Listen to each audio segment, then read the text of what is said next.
que todos piensan e imaginan como él, ¿no? Entonces el egocentrismo cognitivo es un estadio, es un esquema mental, mejor dicho, que se presenta en este subestadio simbólico, y que ahí es donde el pequeño no puede todavía entender, ¿no?, lo espacial y la perspectiva espacial de la otra persona. Entonces, por ejemplo, si colocamos en una mesa, ¿no?, sillas de una manera opuesta, entonces de repente encima de la mesa, en medio de la mesa, está el número 9, ¿no? Y yo me siento pues al frente de la pequeña, ¿no? Y entonces yo veo el número 9, pero la pequeña tiene que visualizar el número 6. Entonces yo le digo, ¿no? A ver, ¿qué número estás viendo? Entonces ella me dice, yo veo el número 6, me dice la pequeña. ¿Y yo qué número veré? Y ella, como tiene egocentrismo cognitivo, me dice, tú también ves el 6, porque así como yo veo el 6, tú también lo ves. Ese es el egocentrismo cognitivo. O sea, no es capaz de decirme que tú ya puedes ver el número 9, ¿no? Otro ejemplo también sería con la letra M, M mayúscula. Nosotros en una hoja de bond, ¿no?, colocamos la letra M para que ella pueda ver esa letra M. Entonces yo le digo, ¿y qué letra veré yo?, ¿no? Entonces, si ella me dice, bueno, tú ves como una W de repente, ¿sí? Entonces ahí ya estaría expresando que está superando el egocentrismo cognitivo. Por eso el egocentrismo cognitivo que va a analizar el señor Piaget es cuando el pequeño no puede todavía colocarse en la perspectiva del otro, ¿no?, de la otra persona. Si tú tienes sobrinitos o hermanitos, has visto que a veces ellos, cuando quieren conversarte algo, ¿no?, se ponen pues delante del televisor y a veces no se puede apreciar lo que tú estás viendo, ¿no? Y el niño justo se coloca enfrente de la televisión porque él piensa que tú puedes seguir viendo la televisión, ¿ya? Entonces, eso también es otro ejemplo de egocentrismo cognitivo. Son entonces esquemas mentales que son importantes, ¿no?, con respecto al preoperacional, subestadio simbólico, y que expresan también la inocencia, expresan también lo lúdico, como estaba mencionando, expresan pues el poco a poco el avance que va teniendo pues el pequeño o la niña también, ¿no? Recordemos que todo esto coincide también con el preoperacional, ya coincide con el preescolar, perdón. Por eso también se le conoce como la etapa preescolar o inicial también, ¿no? Muy bien, tenemos aquí también la etapa preoperatoria, subestadio simbólico de 2 a 4 años. Seguimos en este subestadio. La imitación diferida, que es la reproducción de acciones en ausencia del modelo al que se está imitando. Ahí está. Entonces, si antes ha visto esta representación, esta acción, si antes ha visto esta acción, después empezará pues a reproducir dicha acción, pero después de un tiempo, ¿no? Esa es la imitación diferida, ¿ya? Ahora, en esta imagen se observa la imitación del acto de limpiar, observado previamente en los adultos, ¿no? Ahí está. Recuerden que no tan solo se va a imitar aspectos pues correctos, sino también algunas situaciones que son pues no adecuadas, ¿no?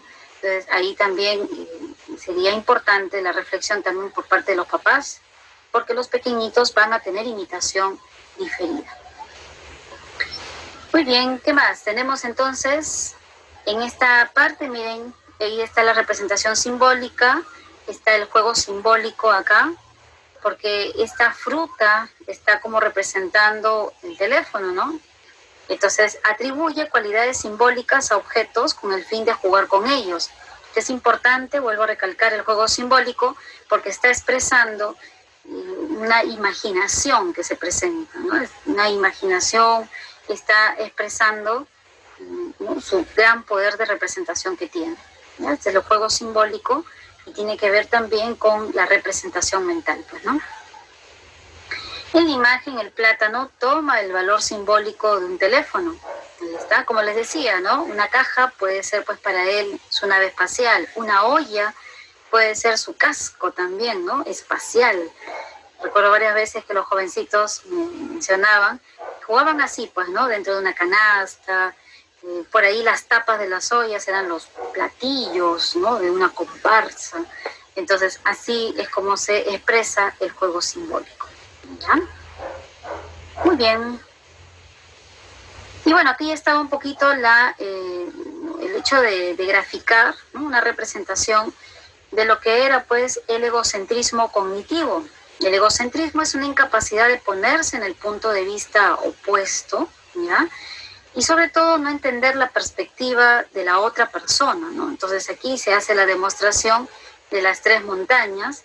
A la niña se coloca en una parte de un lado de la mesa, y en el extremo a la muñeca.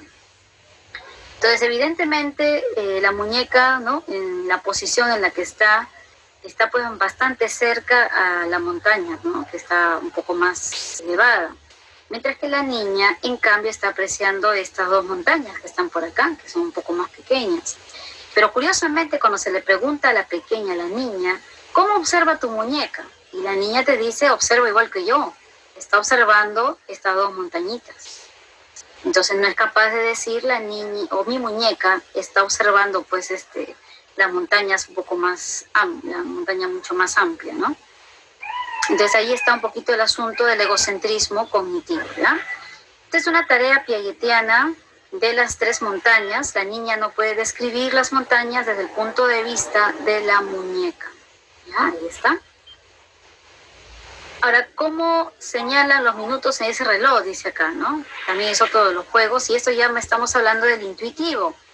El subestadio intuitivo, o llamado también prelógico, va de 4 a 7 años, y es algo así como una antesala para las operaciones lógicas concretas, ¿ya? Dado de que va hasta los 6 o 7 años.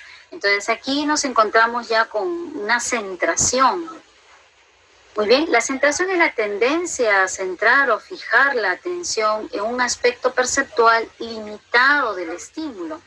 Entonces solamente el pequeño se concentra en una característica y no es capaz de ver pues el todo, ¿no? Entonces eso es parte también de la centración.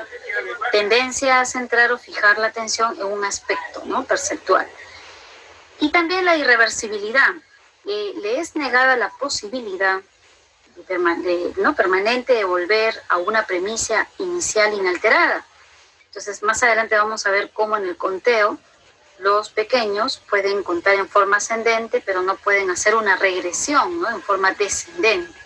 Esas son un poquito las características que presenta de los esquemas mentales de este subestadio intuitivo, ¿no? Ahí está. Miren, la centración, por ejemplo, suele concentrarse solo en un aspecto o una dimensión del objeto o la situación, ¿no?, y excluye también los otros. Por ejemplo, al niño se le muestran dos hileras, como ustedes pueden apreciar, como las de la imagen, ¿no?, acá está, y se les pregunta si una línea tiene más o si las dos son iguales. Por lo general responden que ambas líneas tienen la misma cantidad de dulces, ¿no?, inclusive pueden hasta hacer el conteo, ¿no? Y bueno, ¿no?, el pequeño dice, bueno, la misma proporción, la misma longitud, entonces contienen igual, ¿no? Pero ¿qué pasa si de repente ya se comprime dicha imagen? Entonces luego con los mismos dulces, en la imagen número 2, se compactan los de la hilera superior, pero la línea inferior se queda igual. Ahí está, ¿ves? En cambio se ha compactado la primera línea, ¿no? Ahora, en todo momento el niño vio la operación. Sin embargo, cuando ya se le pregunta, se le dice, ¿no?, si podía elegir la hilera que tuviera más dulces, la mayoría elegía la hilera más larga. Entonces, esta situación se le presenta a un infante de 4, 5, 6 o 7 años, y la mayoría te va a decir que en esta segunda parte hay más paletitas. ¿Por qué? Porque la dimensión te puede decir, llega hasta acá, ¿no? Te va a decir, esto llega hasta aquí. En cambio, dichas paletitas en la primera línea solo queda hasta aquí nada más, ¿no? Solo llega hasta acá. Entonces, en esa intuición, como dice acá el subestadio, te va a decir que aparentemente, ¿no?, la otra línea inferior es la que tiene más, ¿no?, por el grado de longitud. Entonces, muchachos, señoritas, es ahí donde, ¿no?, intuitivamente el pequeño tiene la idea de que hay menos en la primera y más en la segunda línea, ¿no? Por eso dice intuitivo. Recuerden que estamos en el prelógico, por lo tanto hay intuición y hay también simbolismo, ¿no? Ya en la primera parte es bastante importante el lenguaje, y la imaginación. En cambio acá se va a dar un poquito lo que es ¿no? el hecho de la centración, ¿no? Muy bien, aquí también más experiencias con los pequeños. Por ejemplo, a la niña se le muestra 2 bolas idénticas de plastilina, ¿no? Ahí está. Una permanece inalterada, mientras que en su delante a la otra se divide la otra en otras pequeñas, ¿no? Ahí está, mira, son 2 esferas, ¿no? De plastilina, sin embargo, una sí se mantiene y la otra, en cambio, se va pues a dividir en esferitas más pequeñas, ¿no? Y curiosamente, cuando se le dice a la pequeña dónde hay más, la pequeña suele decir, bueno, ¿no? En estas pequeñitas. Luego de la transformación, la niña responde que en la esfera inalterada hay más, ¿no? O algunos pueden decirte que en estas ¿no? bolitas pequeñitas, de repente suele haber más. El asunto es que un pequeño, cuando ya está en las operaciones concretas o formales, te va a decir que en ambas hay la misma cantidad, pues, ¿no? En cambio, si tú le dices cuál contiene pues más ¿no? más plastilina, de repente te puede decir, bueno, ¿no? que en la esfera inalterada hay más. Sin embargo, nosotros sabemos que se mantiene pues lo que es la consistencia, la materia de la plastilina, ¿no? Muy bien, entonces subestadio intuitivo, etapa preoperatoria, de 4 a 7 añitos. Y bueno, por acá seguimos entonces con lo que es la irreversibilidad. Perciben los acontecimientos como si ocurrieran en una sola dirección, ¿no? Entonces pueden hacer un conteo en forma, como les decía, ascendente, pero no pueden todavía realizar el conteo en forma descendente.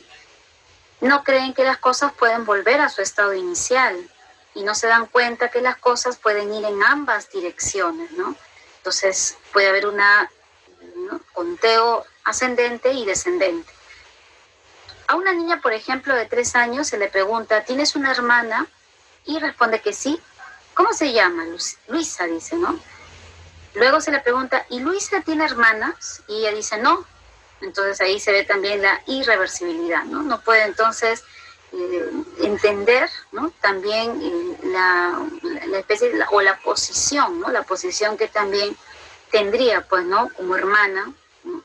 Cuando se le pregunta, pues, si esta muchachita tiene pues una hermana y ella dice que no. Entonces esas son también situaciones de irreversibilidad. ¿Ya? Ahí está. Muy bien, entonces recordemos que esto es un poquito el tropiezo para la matemática, ¿no? Recordemos que la matemática sí se requiere de bastante reversibilidad, ¿no? Entonces es así donde los pequeñitos muchas veces dicen, sé la tabla del 2, ¿no? O la del 1, de multiplicar. Hay algunos colegios, ¿no? que son particulares, y a veces a los 7 años ya están en primero, están en segundo, ¿no? Entonces la pequeñita puede decirte, ya sé que 2 por 7 pues es 14, ¿no? Pero si tú le dices, ¿cuánto es 7 por 2? Entonces, como no entiende todavía la irreversibilidad, te puede decir, todavía no me enseñan la tabla del 7, ¿no? Y así. Entonces es parte también de la irreversibilidad, ¿no? Ella sabe que tiene una hermana, pero no reconoce todavía que ella es hermana de Luisa, ¿no? Entonces es un poquito ahí la limitación, ¿no? que se va a presentar. Muy bien, vamos al intuitivo, seguimos acá, ¿no? Por ejemplo, la niñez temprana, sin conservación, y ahí está, tenemos los frascos iguales, el nivel de agua es equivalente. Pero ¿qué va a pasar cuando se vierte este contenido, ¿no? de agua en un recipiente que cambia un poquito ya la longitud, el tamaño, ¿no? Entonces, el pequeño, ¿no? va a pensar intuitivamente que en este frasco alargado hay más líquido, hay más contenido, porque se deja llevar por la intuición. ¿Y por qué piensas tú que acá hay más? Le podemos decir al pequeño, ¿no? Ah, porque este frasco es más alto, ¿no? Y en cambio el otro llega acá nomás. En cambio el otro es más alto. Por lo tanto, el agua llega aquí y el agua llega por acá. Entonces, esto contiene más, te puede decir el pequeño, que es pues intuitivo, ¿no? En cambio, ¿qué pasa ya cuando se tiene la conservación? El nivel de agua es la misma, se vuelca el contenido, ¿no? a otro recipiente distinto, y el pequeño que está en una niñez intermedia, que ya tiene la conservación, te va a decir que es equivalente, que es lo mismo, que no ha cambiado, pues, en todo caso, el contenido, solo que se ha vertido a otro continente, nada más, pues, ¿no? Muy bien, entonces la irreversibilidad, imposibilidad de volver a un punto inicial luego de haberse realizado una transformación, problema clásico de la conservación del líquido, ¿ya? Primero se le muestran dos recipientes con líquido y el niño reconoce que ambos tienen la misma cantidad. Luego se vierte el contenido de un recipiente en otro más alto, pero más angosto. El niño manifiesta que ahora uno de ellos tiene más líquido, ¿está? Entonces, muchachos, esto es un poquito también la situación que se va a presentar en el subestadio intuitivo. Muy bien, y acá entonces la imagen, ¿no?, que ilustra bastante esta situación. Los niños que tienen menos de 7 años suponen intuitivamente que el volumen de líquido incrementa cuando se pasa de un recipiente bajo y ancho a otro más largo y delgado. Ahí está. Ahí está la simulación entonces de los contenidos que van a ser distintos, ¿no?, en cuanto al recipiente, pero el contenido interno, o sea, el continente viene a ser, ¿no?, distinto, pero el contenido en realidad es el mismo, pues, ¿no? Sin embargo, cuando se vuelca al otro envase, inmediatamente pues la pequeña piensa que ya hay más o que hay menos, depende, ¿no? Esta niña piensa que el recipiente largo contiene más líquido que el bajo. De hecho, los dos contienen la misma cantidad, ¿no es cierto? Los niños hacen estos juicios basándose en la altura del líquido y no en su volumen, ¿no? Ahí está. Muy bien, muchachos, entonces, subestadio intuitivo. En cambio, cuando ya estamos prácticamente a la edad de los 7, 8, 9, 10, hasta los 12 años aproximadamente, ya se va a tener pues las operaciones concretas, ¿no? Y ahí se va a presentar ya la reversibilidad, que es un avance, ¿no?, que los pequeños van a poder alcanzar, porque ya empieza la lógica, empieza ya las operaciones, empieza a operacionalizar, ¿no? Y además hay una noción de conservación, ¿no? Entonces son situaciones que ya hacen que el pequeño entienda lo que es la lógica, la deducción, por ejemplo. Aquí se presentan juegos donde se posibilita bastante la clasificación, ¿no? Por ahí la seriación, el conteo, y esto es ya el ingreso al mundo pues de la reversibilidad y con ello también a la matemática, ¿no? Muy bien, entonces operaciones lógicas concretas. Sin embargo, la palabra concreto, como ustedes pueden aquí apreciar, la palabra concreto se refiere a que este pequeño, si bien es cierto, ya entiende la lógica, entiende la deducción, entiende la reversibilidad, ¿no?, la conservación, pero hay un detalle, acá dice concreto, ¿y eso qué significa? Que los pequeñitos todavía no pueden entender el mundo abstracto, entonces todavía no pueden entender las probabilidades, no pueden todavía entender la metáfora de un poema, ¿no? Por eso dice solo concreto. La palabra concreto hace referencia a que el niño todavía se vale de la realidad, de los objetos que él tiene que palpar, tiene que ver, pesar, por ejemplo, ¿no? Entonces, esas son las operaciones concretas, ¿ya? Sin embargo, hay bastantes alcances y es una etapa o es un estadio que ya está por encima del sensorio motor y preoperacional, ¿no? Bueno, etapa entonces concreta de 7 a 11 años, la reversibilidad ya se alcanza aquí, es capaz de revertir mentalmente el cambio observado, diferente a la irreversibilidad que se presentaba pues en el estadio anterior, ¿no? En el cilindro se introducen las pelotas en el orden rojo, verde y amarillo. ¿Ahí está? Después acá se menciona que el cilindro gira, ¿no?, en 180 y el niño es capaz de predecir que las pelotas saldrán en el orden inverso. Ya si está girando, entonces saldrá pues en el orden inverso, ¿no? Amarillo, verde y rojo, ¿no? Así es. Entonces son situaciones en las cuales el pequeño ya es capaz también de entender la posición, el giro, ¿no?, también de los objetos, ¿ya? Muy bien, entonces el cilindro si gira a 180 y el niño es capaz ya entonces de predecir que las pelotas saldrán en el orden inverso, ¿no?, en los colores amarillo, verde y rojo, ¿no? Sigamos con la seriación. La seriación también es importante, ¿no? Esta característica porque permite que la persona pueda ordenar, ¿no?, los objetos en función de sus diferencias y muchas veces si tú tienes un sobrinito en casa, le puedes decir, a ver, ordéname pues tus lapicitos de colores, ¿no? Entonces, ¿cómo logra ese orden? Entonces, ahí, si es que logra ordenar en su cartuchera, logra ordenar, ¿no?, estos lapicitos, entonces estaría mostrando seriación. La seriación, como ustedes pueden ver en pantalla, va de menor a mayor, ¿no? Ahí está, o de mayor a menor, esa es la seriación. La clasificación es la agrupación de objetos según las cualidades que presentan. Entonces puede ordenarlas de repente en animales, en frutas, vegetales, por ejemplo, así como se muestra, ¿no? Damos un cuadro con imágenes donde hay pues seres vivos, pero también hay vegetales, frutas, ¿no? Entonces el pequeño ya es capaz de ordenar y por eso que en primaria ya se puede entender esta clasificación en vertebrados, invertebrados, ¿no? Se pueden entender esas clasificaciones porque ya presenta dicho esquema mental, ¿no? Muy bien. También se va a dar lo que es la conservación de la longitud. De 7 a 8 añitos se va a dar esta conservación. La longitud de una línea u objeto, ahí está. Y también se puede alterar la forma o configuración, ¿no? Y de alguna manera se mantiene pues el número de círculos, ¿no? ¿Se dan cuenta? Entonces esto de alguna manera ya los pequeños también pueden entenderlo. Que tiene la conservación de la longitud a pesar de que ha variado la forma, pues, ¿no? ¿Ya? Longitud de una línea u objeto.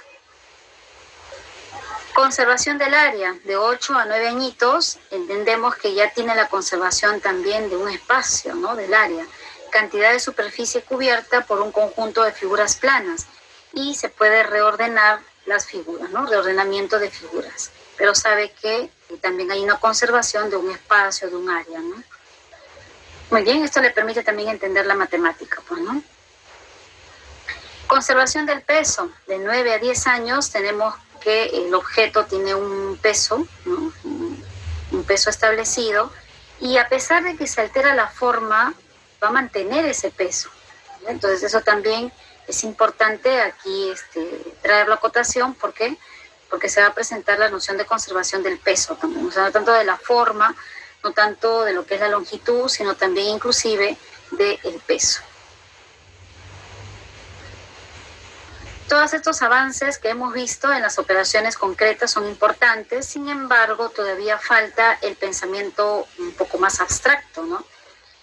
El pensamiento abstracto ya se va a alcanzar en el siguiente nivel o estadio, como vamos a observar, pero el pequeño, ya que está en primaria, ya puede entender ya algunas nociones, ¿no?, matemáticas, puede entender también cursos como ciencia, tecnología y ambiente, que también se lleva en primaria, y puede entender también la teoría de conjuntos, ¿no?, que a veces también se enseña en primaria, porque ya va a tener esta noción de conservación.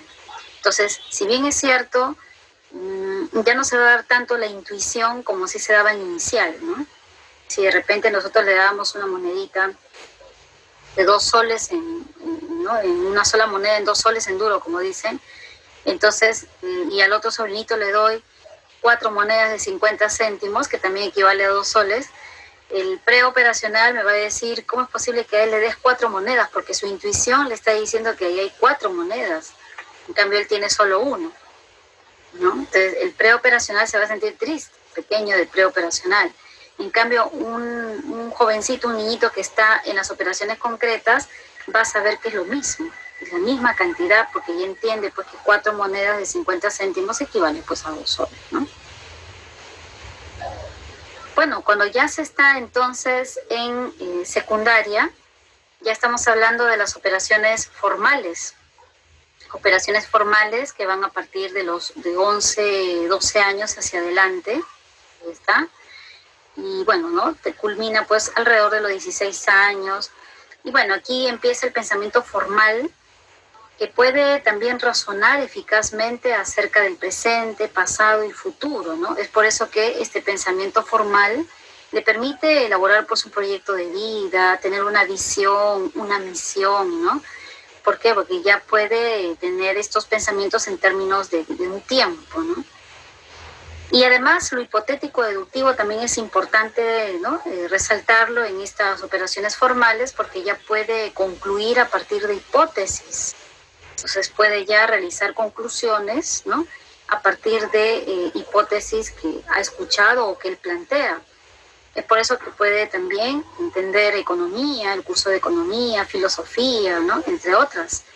Puede realizar trabajos de investigación inclusive, porque ya alcanza lo hipotético deductivo. En una clase de geografía se puede hablar del calentamiento global, cuáles son sus consecuencias, ¿no? Entonces, lo hipotético deductivo implica que la señorita o el jovencito puede también ya tener, ¿no? Nociones para un trabajo de investigación. También se presenta el lenguaje metafórico. El lenguaje metafórico quiere decir que ya es capaz de entender un lenguaje figurado, un lenguaje pues llamado connotado, ¿no? Lenguaje que tanto es usado pues en las poesías, es usado bastante también ¿no? en algunos refranes y entre otros. Entonces ya es capaz de entender el lenguaje metafórico. El pensamiento probabilístico también es importante, ¿no? Entiende la relación entre el azar y la proporción, sabe lo que son las teorías, ¿no? Pero también sabe lo que es el azar, ¿no? Las probabilidades, es importante esto, ¿no? Y la proporción también que acompaña a dichas probabilidades. Muy bien, vamos entonces por acá. Y bueno, las operaciones formales van, como les decía, de 11 a 16 años. Y bueno, también es bastante, acá comentado a veces cuando hay expociencias, ¿no? Cuando salen a participar, ¿no? Y bueno, el pensamiento formal ya es capaz de distinguir entre lo real y lo posible. ¿Es posible que exista vida extraterrestre? Entonces esta pregunta siempre causa pues polémica, ¿no? Y muchos jovencitos van a mencionar, ¿no? Por un lado que sí, otros van a decir que no. Es en función también a sus experiencias, ¿no? Lo que han leído. Entonces ya es capaz de tener, ¿no? Una distinción entre lo real y lo posible. Puede entender la química, las partículas subatómicas, todo eso, ¿no? Pensamiento formal. Ahora, por acá tenemos el pensamiento adolescente, trata de prever todas las relaciones que podrían tener validez respecto de los datos y luego mediante la experimentación y el análisis lógico determina qué relación tiene validez real. Entonces, como pueden apreciar acá, ya tiene validez respecto de los datos, inclusive puede polemizar también o contrastarlo, ¿no? Entonces esto permite ya el trabajo de investigación, ¿no? Y además presenta ya un análisis lógico, determina qué relación tienen validez real, ¿no? Por acá tenemos lo siguiente, el razonamiento hipotético deductivo. Esto es importante también señalarlo. Ya empieza la deducción, pero ya con hipótesis. Sin embargo, la deducción empezaba inclusive antes. Ya en las operaciones concretas ya se daba lo que eran las deducciones, pero faltaba ese matiz todavía de plantear alternativas de solución que en cambio ya se va a alcanzar acá. Entonces, por ejemplo, aquí se habla sobre el problema del péndulo, ¿no? Que a veces nosotros escuchamos tanto en física, en química, ¿no? Y siempre se presentan así problemas que ameritan un razonamiento hipotético deductivo, un razonamiento matemático, por ejemplo, ¿no? Dice, a los adolescentes se les proporciona cordeles de longitudes distintas y diferentes pesas y se les pide que determinen y expliquen qué controla la amplitud del movimiento y también la oscilación del péndulo. Entonces son una situación que se presenta muchas veces en ciencias, ¿no? Los adolescentes consideran los siguientes factores. Entonces cuando se les pide que expliquen qué controla la amplitud del movimiento y la oscilación del péndulo, entonces, los adolescentes consideran los siguientes elementos o factores: la longitud del cordel, el peso en el extremo del cordel, la altura desde la que se deja caer la pesa para que comience a moverse, la fuerza o el empuje con la que se inicia el movimiento del péndulo también. Entonces, son situaciones que los adolescentes ya toman en cuenta, ¿no? La altura desde la que se deja caer la pesa para que comience también a moverse, el peso, la longitud o la fuerza el empuje con la que se inicia el movimiento del péndulo, ¿no? El único factor que controla entonces la oscilación o el movimiento del péndulo es la longitud del cordel, ¿no? Entonces ya son situaciones donde puede dar resultado, ¿no? Puede dar también ya una especie de respuesta, ¿no? Razonamiento hipotético deductivo, entonces, esto permitirá que pueda entender también otras disciplinas, otras materias, donde es importante que él pues establezca una hipótesis, una alternativa, ¿no?, de solución. Muy bien, ¿qué más va a suceder en esta etapa, en este estadio?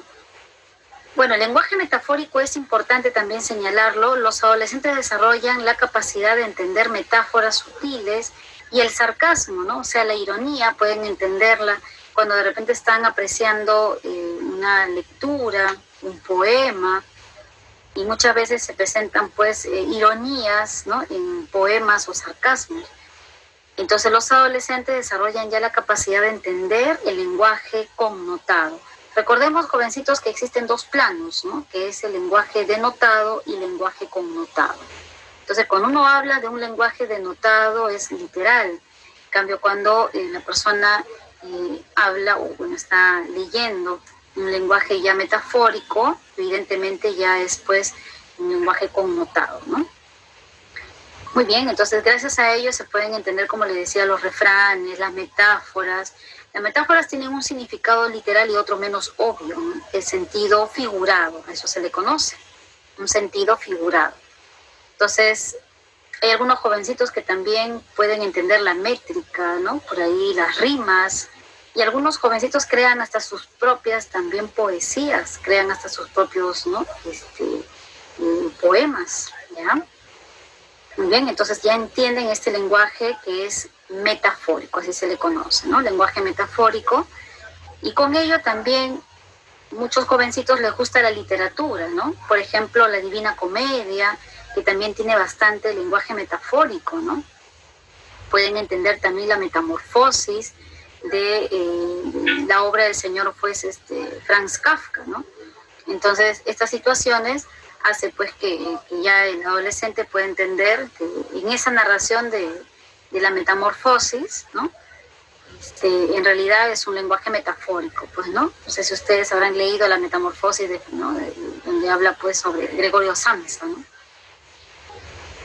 Muy bien, como ejemplo el lenguaje metafórico dice, por ejemplo, será capaz de darle muchos sentidos a estos versos del poema, ¿no? Por ejemplo, definiendo el amor de Francisco de Quevedo, es hielo abrasador, es fuego helado, ¿no? Miren esa bonita metáfora que se está expresando, ¿no? Es hielo abrasador, pero es fuego helado, ¿no? Es herida que duele y no se siente, es un soñado bien, un mal presente, es un breve descanso muy cansado. En Francisco de Quevedo se ha apreciado bastante, inclusive hay una obra que es Los chistes de Quevedo, ¿no?, donde son bastante las ironías, el sarcasmo, que ya pues el jovencito puede entenderlo, ¿no? Con esto también es importante recordar que los muchachos pueden entender las paradojas. Seguramente ustedes habrán escuchado la paradoja de los hermanos gemelos, ¿no?, que son situaciones casi contradictorias, ¿no? En física, en filosofía existen las paradojas también. No sé si de repente ustedes habrán escuchado sobre la paradoja del gato, ¿no?, de Schrödinger. También, ¿no?, esa cuestión es de la física, también le permite entender gracias al lenguaje metafórico, ¿no? Los refranes, por ahí los acertijos, todo eso es importante también señalarlo, porque ya el jovencito va a poder entender. Un niño de primaria no podría entender este lenguaje metafórico, en sentido figurado no podría entenderlo, ¿no? Entonces, si un pequeñito de primaria de repente lee esto y dice es hielo abrasador, pero ¿qué cosa es el hielo abrasador? Fuego helado, le va a parecer algo absurdo, ¿no? Sin embargo, es parte de un lenguaje metafórico. Es herida que duele y no se siente, entonces definitivamente no va a poder entenderlo. Es un soñado bien, un mal presente, es un breve descanso, muy cansado, ¿no? Por acá tenemos también dentro de las operaciones formales, se presenta el pensar probabilístico, ¿no? Este pensar probabilístico consiste en aplicar un sistema combinatorio que le permita tomar en cuenta todas las posibles combinaciones de los componentes con el fin de calcular las proporciones. Entonces, en este pensar probabilístico, los muchachos ya de secundaria pueden aplicar todo un sistema de combinaciones, ¿no? Y esto les permite tomar en cuenta todas las posibles combinaciones que puedan suceder. Y esto es importante para entender ¿no? a profundidad bastante razonamiento matemático, por ejemplo, ¿no? Por ahí también física y otras asignaturas más. Hay un caso acá, dice, sobre una mesa a la vista del adolescente se colocan 96 cubos de madera, 96 cubos de madera, de colores diferentes, ¿no? Distribuidos así, 36 cubos rojos, 36 azules, 20 verdes y 4 cubos negros. ¿Y qué es lo que va a suceder después? Acá hay una bolsa donde se va a colocar la mitad de ellos, ¿no? La mitad de los cubos de cada color se queda sobre la mesa y los restantes se meten en una bolsa y se mezclan. Ahí está. Entonces, miren, muchachos, acá ustedes pueden apreciar que se han quedado 2 cubitos, ¿no? Negritos, y otros 2 han entrado. También, ¿no? Los cubos verdes, que eran pues inicialmente, por acá se dice, 20 verdes, ¿no? Y ha quedado la mitad, o sea, 10 están acá adentro. Luego en los cubos azules son 36 cubos azules, la mitad ha quedado también afuera y la otra mitad ha entrado. Y en el caso de los 36 cubos rojos igual, ¿no? Entonces se hace toda una probabilidad. ¿Cuáles son los cubos que más probable es que salgan, ¿no? Entonces muchos jovencitos van a decir, bueno, el rojo, el azul, y por ahí de repente el verde, y muy pocas probabilidades tendrá el cubo negro, ¿no? Entonces es ahí donde los jovencitos ya pueden más o menos calcular las probabilidades, ¿no? Y estas situaciones de probabilidad le va a permitir para que más adelante puedan entender por ahí la estadística, ¿no? Puedan entender también ya algunas asignaturas mucho más complejas, las probabilidades, ¿no? Se sacan 2 cubos al azar y sin mirar se le pide al adolescente que adivine de qué color serán los cubos. Entonces, efectivamente, la mayoría de los muchachos va a mencionar pues que con 2 al azar y habiendo pues más rojos y azules, definitivamente pues habrá más rojos y azules, ¿no?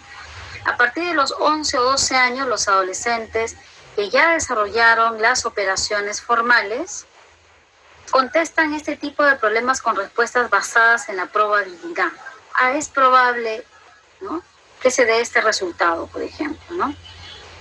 Y este pensar probabilístico también se relaciona bastante con el pensar abstracto, ¿no? El pensamiento abstracto es importante porque va a permitir que el muchacho entienda de repente lo que es la filosofía, ¿no? Que entienda también por ahí aspectos del arte, el arte abstracto, ¿no? Entonces, pensar probabilístico se relaciona bastante con también este tipo de pensamiento pues abstracto, pensamiento o arte abstracto, ¿no? Por ejemplo, cuando ve un film, ¿no? O sea, un cine, una película, entonces va a poder entender también lo abstracto, la probabilidad que se presenta en una película, por ejemplo, ¿no? Y es más, también puede, con el pensamiento abstracto también que vimos en antes, que se relaciona con el pensar probabilístico, puede también mentalmente desarrollar problemas matemáticos, ¿no? Hay jovencitos que mentalmente ya les sale pues la respuesta a un problema, sin necesidad de calcularlo a veces, ¿no?, concretamente. Entonces ya la probabilidad también es importante acá resaltarlo, ¿no? Entonces, muchachos, hemos visto estos importantes avances y el desarrollo que se va dando, ¿no? Esto lo hizo entonces el señor Jean Piaget, que ya en la primera parte se ha explicado, donde Piaget, el gran epistemólogo genético, realizó pues una importante investigación de cómo se va desarrollando, ¿no?, esta cognitividad en los pequeños, y por eso hay todo un proceso. Recordemos que Piaget es pues, ¿no? una persona que ha sido cognitivista, ¿no? del modelo cognitivista, de la escuela cognitivista, y que él también señalaba sobre ¿no? los aspectos de la acomodación, la asimilación, ¿no? que es importante también para pasar de un estadio a otro. Entonces, ¿cómo ese pequeño pasa de un sensorio motor a un preoperacional? Porque asimila y acomoda, asimila y acomoda, ¿no? Y así se va adaptando al medio. Por eso que Piaget concebía la inteligencia como un proceso constante de adaptación al medio. Entonces, cuando está en un preoperacional, él necesita adaptarse para poder avanzar a otra etapa. Necesita asimilar y después acomodarse, asimilar y acomodarse, ¿no? Cuando está ya en las operaciones concretas, no se queda ahí, sino que sigue avanzando, se adapta y sigue avanzando. Entonces las operaciones concretas ya es un gran avance porque ya no está tanto la intuición, ¿no? Sino que ahora está más la parte lógica. Entonces así que un pequeñito cuando está en primaria ya puede entender la rotación, la traslación. Pero antes cuando estaba infante, cuando estaba en el preoperacional, ese pequeño ¿qué te decía? Mira hermanito, o mira de repente tía, mira el sol es el esposo de la luna, ¿no? Entonces intuitivamente va a decir eso, ¿se dan cuenta? O la luna me sigue también. En cambio cuando ya está en primaria ya puede entender que la luna es un satélite natural, ¿no? Lo que es la Tierra. Y cuando ya está en secundaria no tan solo queda ahí, ¿no? Sino que es capaz ya de predecir, ¿no? Es capaz ya de poder entender, ¿no? Las probabilidades, por ejemplo, de que pase un cometa, ¿no? Las probabilidades de la vida, ¿no? En un meteoro, por ejemplo. Entonces, esas situaciones es importante y enriquecedor. Y el adolescente, cuando está en las operaciones formales, ya puede entonces tener estos pensamientos que van más allá de lo sensorial. Puede entender lo que tanto en la física se señala, ¿no? Las partículas subatómicas, el electrón, el neutrón, protón y todo lo demás, ¿no? Entonces, esto es parte del pensamiento ya abstracto, ¿no? Y que tiene relación con la probabilidad. Muy bien, jovencitos, entonces, esto es la parte que hemos llegado, ya es la parte final. Jovencitos, entonces, les invito después a que puedan también resolver su práctica dirigida, ¿no? Las preguntas que a continuación también se van a presentar, ¿ya? Entonces, muchachos, en esta segunda parte del desarrollo de la inteligencia hemos podido ver un poquito más sobre el proceso del desarrollo de la inteligencia y en las preguntas que vendrán a continuación vamos a ver también las respuestas, ¿no? Y las preguntas que han venido en tipo examen de admisión también. Muchachos, entonces aquí me despido de todos los presentes, ¿ya? Y bueno, ya será hasta una próxima oportunidad. Nos vemos, jovencitos. Cuídense bastante, por favor.